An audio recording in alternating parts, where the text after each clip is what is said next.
Doctor Mahfuz, একটি বিষয় আপনি বলছিলেন যে ভিটামিন ডি এর অভাবের জায়গাটা আমরা দেখলাম যে এটির কারণে কি কি হতে পারে, সেটি আপনাদের গবেষণায় খুব ভালোভাবে নিশ্চয়ই উঠে এসছে। কিন্তু এই যখন আমরা আলোচনা করছি, বারবার আমরা বলছি যে ভোজ্য তেলকে ভিটামিন ডি সমৃদ্ধকরণ করা যায় কিনা, সেটি প্রধানতম বিবেচ্য বিষয় হচ্ছে। কিন্তু অন্যান্য খাদ্যদ্রব্য বাদ দিয়ে শুধুমাত্র ভোজ্য তেলেই কেন আমরা সমৃদ্ধকরণের কথা চিন্তা করছি? মানে এটির কি আর কোনো অপশন নেই কিনা? অপশন অবশ্যই আছে, কিন্তু আমরা যেটা ফোর্টিফিকেশনের প্রথম মূল বিবেচ্য বিষয় হচ্ছে এমন একটা স্টেপল আমাদের নির্ধারণ করতে হবে যেটা সবাই খায় এবং নির্দিষ্ট পরিমাণে খায়। যেমন আমরা লবণে আয়োডিন দিচ্ছি, প্রতিটি মানুষ নির্দিষ্ট পরিমাণে, ধনী গরিব বর্ণ ধর্ম কোনো ভেদাভেদ নাই, সবাই একটা নির্দিষ্ট পরিমাণ লবণ খাচ্ছে। এই জন্য লবণকে সিলেক্ট করা হয়েছে আমরা আয়োডিনের জন্য। এবং পৃথিবীতে লবণে আয়োডিন সংযুক্তকরণ একটা বড় একটা ইতিহাস মিনস আমাদের সাকসেস স্টোরি, একটা সফলতার ইতিহাস। আমরা ছোটবেলায় আমরা দেখেছি মানুষের গলগণ্ড রোগ হয় আয়োডিনের অভাবে, এটা কিন্তু এখন আর নেই।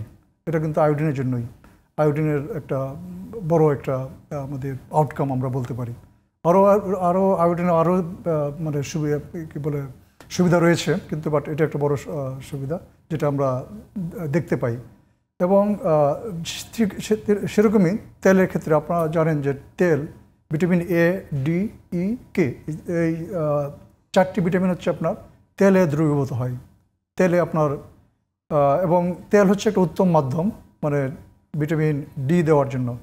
এবং লবণের মতো আমরা তেলও সবাই নির্দিষ্ট পরিমাণ খাই সবাই, কাজেই তেল হচ্ছে সবচেয়ে একটা উত্তম আমরা বলি মিডিয়াম ফর ভিটামিন ডি ফোর্টিফিকেশন। অনেক দেশে আপনার দুধে দেওয়া হচ্ছে, মিল্কে দেওয়া হচ্ছে, মিল্ক ফোর্টিফাই হচ্ছে আপনার।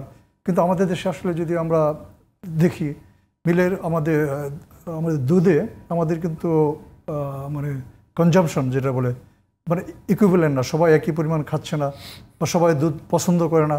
অনেকে অপরিহার্য দ্রব্য হিসেবে যতটা তেল, ঠিক দুধ ততটা না। এই জন্য এই তেল হচ্ছে সবচেয়ে আপনার সহজ এবং কস্ট ইফেক্টিভ মিডিয়াম। আমরা বিরতিতে যাওয়ার আগে এই বিষয়ে ছোট্ট একটু জেনে নিতে চাই, মানে আমার নিশ্চয়ই অনেকের আগ্রহ থাকবে যে যখন তেল আপনি বলছেন যে ভিটামিন ডিটা দ্রবীভূত হওয়ার জন্য খুব ভালো মাধ্যম, কিন্তু হাই ফ্লেমে যখন তেলের রান্নাটা হচ্ছে তখন এটি আসলে ভিটামিনের উপর কোনো প্রভাব ফেলে কিনা, বা না ফেললে কেন?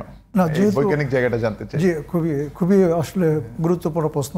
আমরা নিজেরা এই বিষয়ে অনেক সময় আলোচনা করেছি যে আমরা ভিটামিন এ দিচ্ছি, তারপর আমাদের কুকিং লস কতটুকু হচ্ছে, ট্রান্সপোর্টেশন লস কত হচ্ছে, স্টোরেজ লস কতটুকু হচ্ছে। আপনি ওনাকে জিজ্ঞেস করেছিলেন যে আমরা যখন খোলা জায়গায় রাখি ট্রান্সপারেন্ট প্যাকেটে, মানে আলুর মাধ্যমে কতটুকু আমাদের ভিটামিন এ লস হচ্ছে।